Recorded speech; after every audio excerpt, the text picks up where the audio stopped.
I'm committed, I have hope, I have accountability. Now, what do I do? What am I actually going to do to start feeling better? You're watching Developing Potential with Diana Keuilian. Hi, friends. Welcome back. Do you want to feel better, but you don't want to go to therapy? That's the topic of today's episode. You know, many times in our life journey, we may want to see some improvement in how we feel and some self-development, some progression towards this better life, but we're just not ready for therapy. And so what do you do in those times of your life? And if you're watching this show, then that tells me that you are seeking to develop yourself and you are seeking to master your emotions and to get in touch with really the deeper part of who you are so that you can live a fuller, more expansive life. I know that's you. And so I also know that a lot of things have to line up perfectly for someone to be able to go to therapy and have a good experience. And it's not always practical. I mean, there's things like finances that can get in the way. You know, seeing a good therapist can be very expensive. Time constraints, like who isn't so busy these days? And even with Zoom therapy, like there can just be no time in your current life and schedule to really dedicate that time to weekly therapy. Then there's the aspect of finding the right therapist. Because if we go to someone and we don't feel comfortable, we don't feel a connection with them, then there's not going to be real good progress in the therapeutic relationship. So finding that right therapist might be the obstacle for you right now, right? Maybe you can afford it and you want to do it, you're motivated, but you're like, I just don't have a good therapist. Also, you know, finding a therapist that uses a modality that works for you. You know, there are so many different approaches to therapy. There's definitely not a one-size-fits-all approach. And so often as the client, we go in and we probably don't even know what theoretical orientation the therapist has or what kind of interventions they're going to do with us. And so finding that right therapist who uses the modality that really connects and works for us can be pretty tricky. And then there's really probably the bigger, more universal issue, and that's finding the courage or feeling comfortable enough to go in a room and to sit with a therapist who you don't know, you know, this perfect stranger, and to feel okay with sitting there and opening up to them. You know, and it's not lost on me how much courage that takes, right? These are a lot of things that have to line up for someone to have a really transformational experience in therapy. And I've, you know, as the client, I've had great experiences in therapy. And I've also had experiences in therapy where it's like, okay, this isn't working. Like I'm not connecting with this therapist, or I'm just like, this feels uncomfortable. So regardless of why you're not able to do therapy right now, and maybe you'll never do therapy. You know, there's certain people who are like, hey, I'm never going to go to therapy, but I still want to improve my life. I want to feel better. I want to make strides towards becoming like this next better version of myself. So let's break it down. Like, what can you do on your own without the use of a therapist to really intentionally move towards this more expansive life? And so to do that, first let's talk about like what makes therapy work. When it does work, what are those magical things that have to line up for someone to get benefit and transformation out of therapy?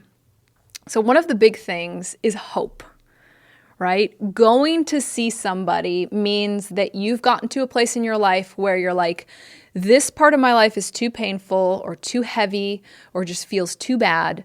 I need to go and ask someone for help, and I'm going to make a commitment to spend time working on it.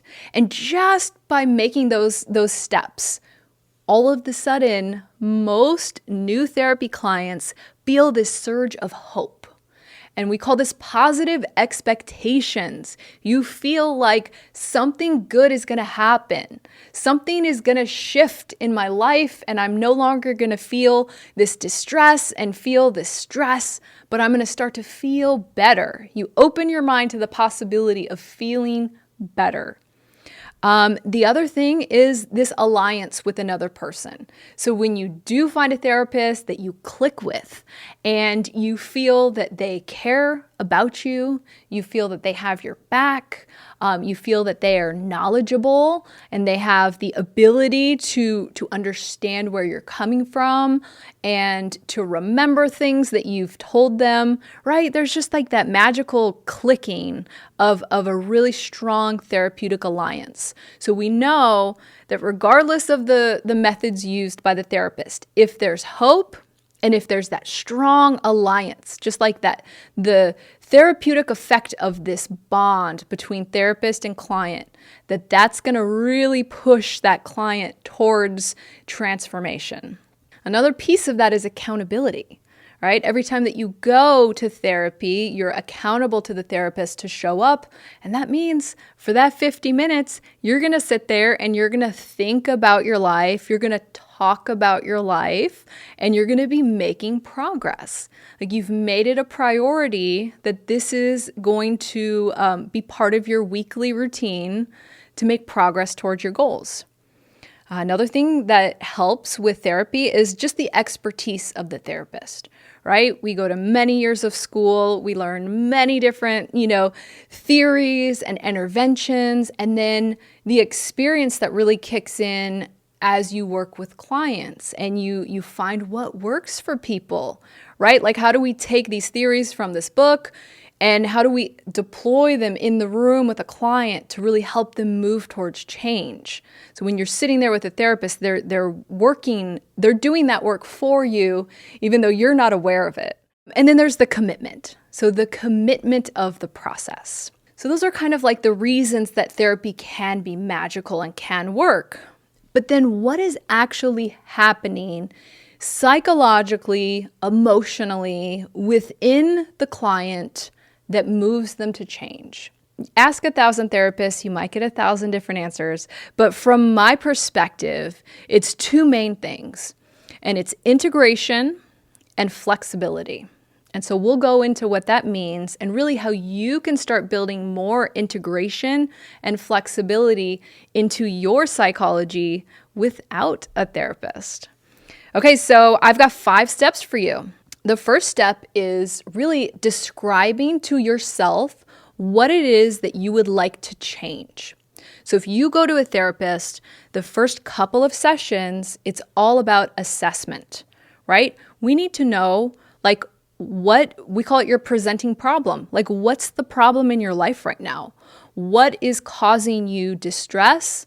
What is causing you pain? Quantify and articulate to us what you want to see change in your life.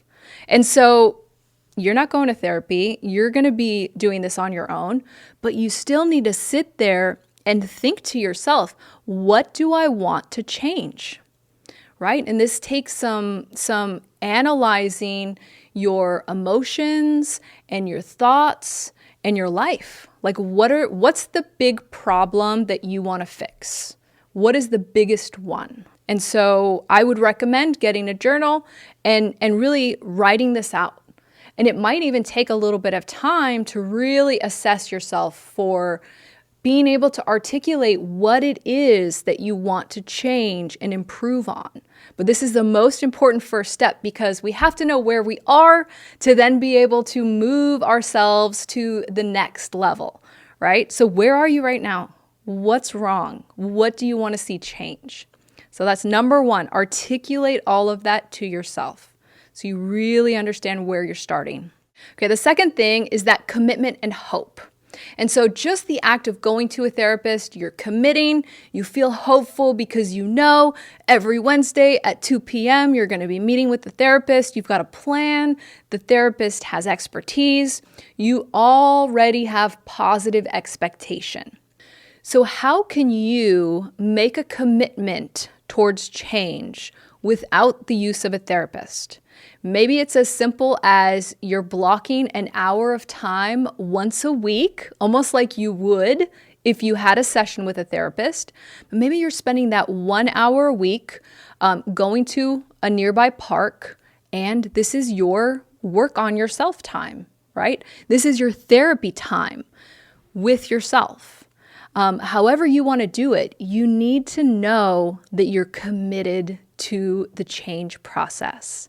And so having a weekly scheduled time is the easiest way. And if you are someone who can, put something in your calendar and then stick with it, then that could be the simplest way, is just, hey, this is my hour a week to work on my self-improvement. This is my hour of week to really work on this problem that I already described in my life. I'm committing to myself that I'm going to do this every single week.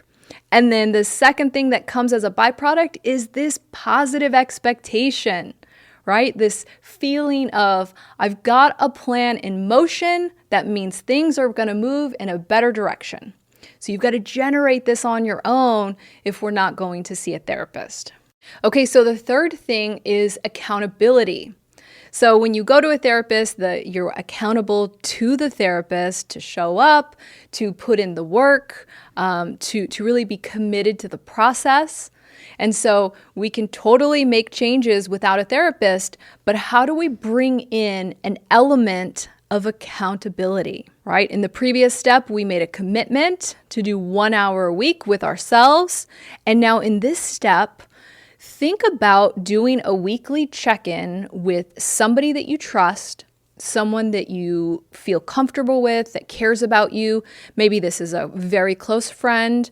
Maybe this is your partner, but somebody who you can have a conversation with to say, look, I'm going to be working on myself over the next 12 weeks or however long, right? I'm intentionally going to be working on myself, and I got a plan and I've got it taken care of. But I was wondering if once a week I can just check in with you, or you can reach out to me and just be like, hey, how's your progress going, right? This social accountability to hold our feet to the fire is really important, because it's easy to let ourselves down. Even if you make a commitment to yourself and put it in your calendar that once a week, 2 p.m. on Wednesdays, I'm going to go to the park and I'm going to, bring my journal and I'm going to bring my book or whatever it is that you're doing for the meat and potatoes of your self-therapy. I'm going to make this commitment. And then if you skip a week, it slides by. Maybe the next week you go, maybe you miss a couple other weeks. And without a social accountability from the outside of you, it's so easy to just let it fizzle out. And so this third step of finding someone who you trust to be accountable to. And by no means is this person going to be your therapist. This person is going to be your concerned friend who once a week just says, hey, just checking in on how your self-development journey's going. I know you're, intentionally working on yourself every week. I just want to check. Did you do it this week? It could be as simple as that. Did you do what you were going to do this week for your self-development? Yes or no? And if it's a no, you've got you have someone that you have to say, no, I didn't, but I'm going to do it next week, right? And get you back on track. Okay, so that brings us to the fourth step, which now we're getting into the meat and potatoes of like, I'm committed, I have hope, I have accountability. Now, what do I do? What am I actually going to do to start feeling better? And so this fourth step, I'm calling it integration. And, we've talked about the three different areas of the brain with our reptilian brain, our brainstem, our limbic system, which is our emotional system, and then our cortex, which is our thinking brain. We can also think of behaviors, thoughts, and emotions, right? These three things that can be very separate in our experience. And so a really simple way of thinking of this is awareness. So in this step, we're going to bring awareness to our body and awareness to our emotions. And these are things, if you think of a time in your life when you've had a reason to go to therapy, most of the time it's something that we haven't been willing to really bring our awareness to. It's emotions that we've been stuffing down, right? It's traumas that we've kind of put away. And it's this separation within our own being of our emotional system, our thinking system, and then our behavior and our body. We've got this separation. And so working on integration is this part of the process to help us transform and get to a place where we can experience more positive emotions and thoughts more often. Okay, so tuning into the felt sense of your body, which is as simple as spending some time noticing what it feels like to be in your body. And this is really tapping into that lower portion of the brain, that reptilian brainstem area that we're so disconnected from. So if you have an hour a week where you're going to do your self-therapy, spending the first 10 minutes, maybe with your eyes closed, paying attention to different body sensations, noticing, right? For me, I carry a lot of my negative emotions in my jaw. And so for me, whenever I start to tune into my felt sense, I notice my jaw and I notice that there's tension. And so then paying attention to it and being curious to notice what happens next. Because the felt sense and the sensations in our body are always moving and changing.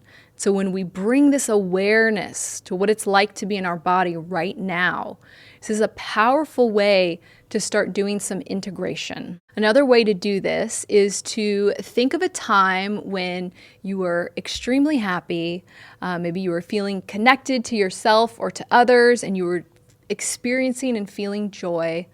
And think about what you were doing at the time. Think about what you were feeling. And as you kind of bring this memory to life, closing your eyes and then just paying attention to what it feels like in your body.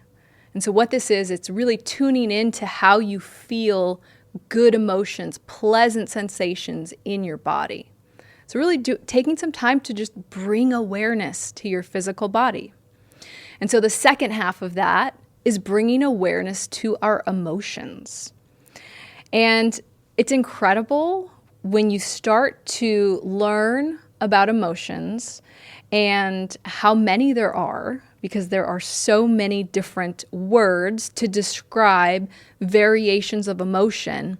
And you realize how most people are pretty illiterate when it comes to their emotions.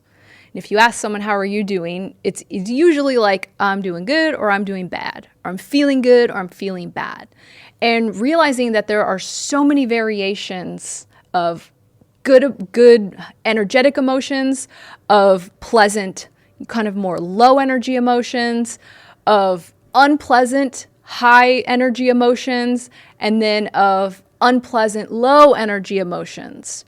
And so as part of your self-therapy practice, I really recommend downloading an app called How We Feel.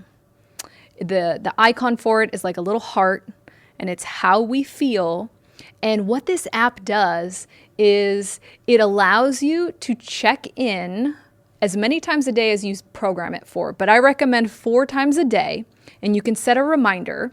So it'll kind of buzz and be like, hey, it's time to check in with your emotions, which is, hey, it's time for some integration.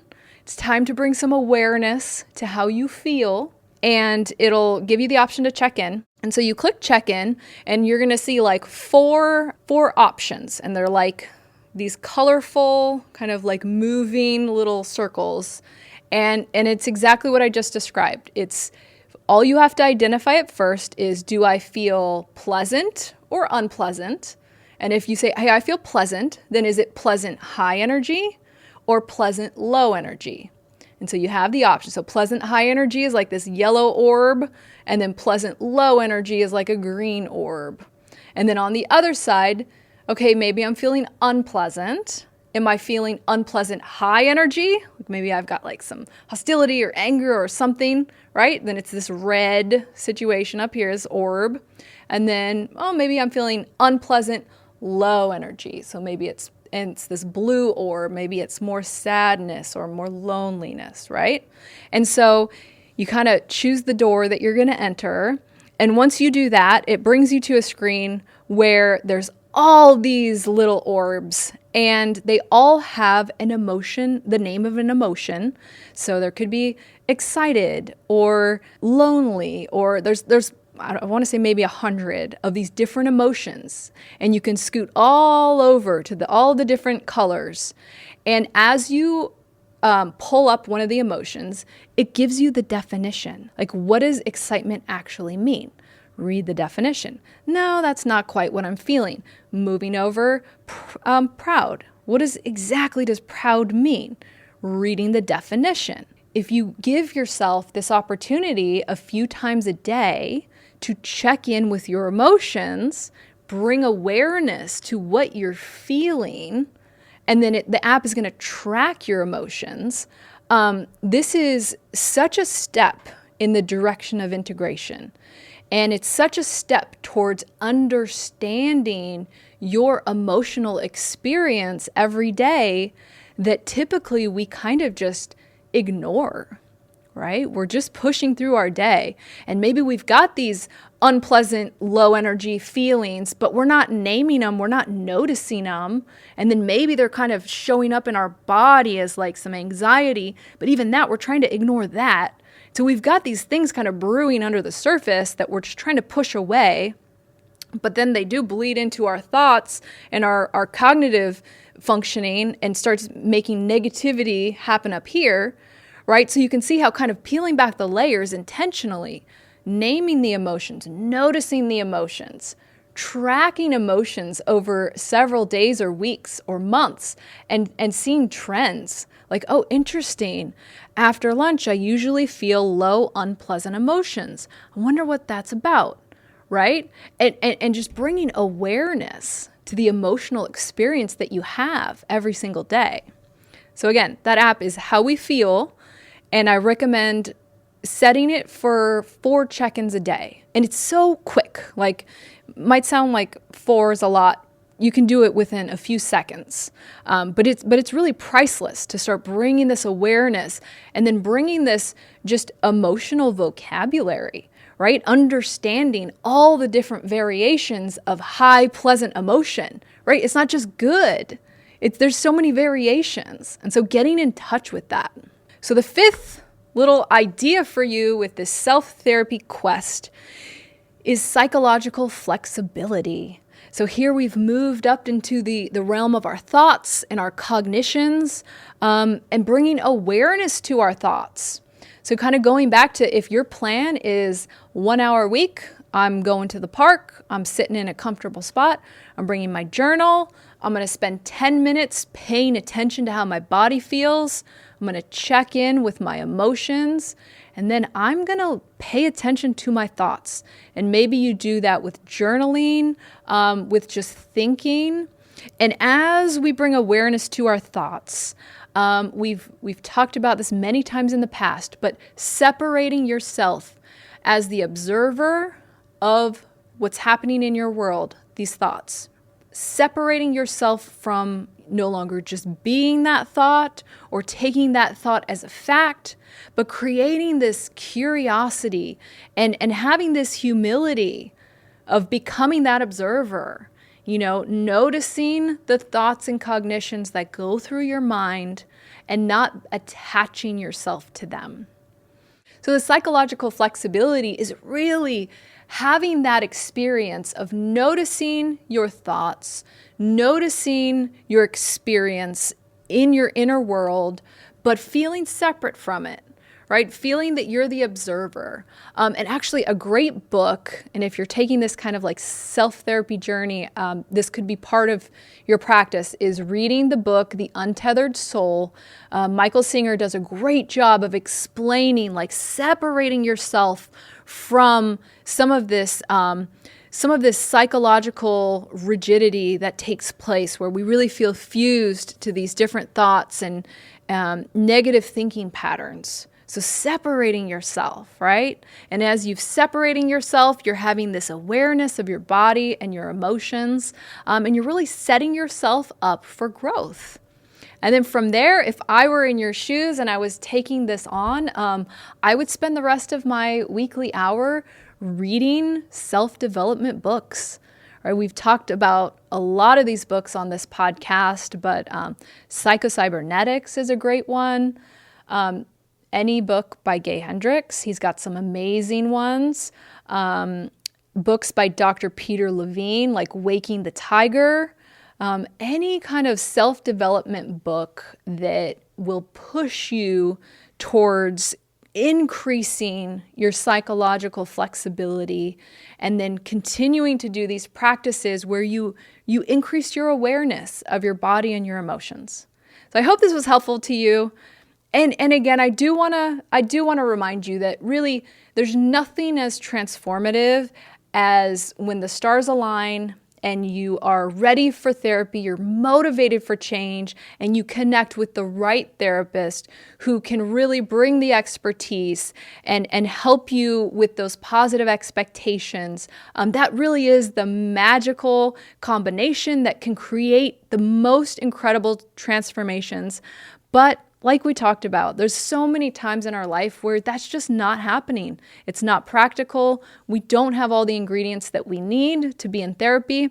And so why not make progress on your own by really intentionally taking that time every week for self-development, increasing your awareness of your body and your thoughts, and then really working on your psychological flexibility. I hope you enjoyed this episode. I hope it gave you some ideas that can kind of motivate you to start taking some weekly action towards that next version of yourself, that transformed, more expanded version of you. If you like this content, please subscribe, share it with a friend, and drop me a comment if you're going to take some of this or you already do some of this in your life, and let us know what's working for you. So thank you so much for joining me, and I will be back next week. Take care. Thanks for watching Developing Potential with Diana Keuilian.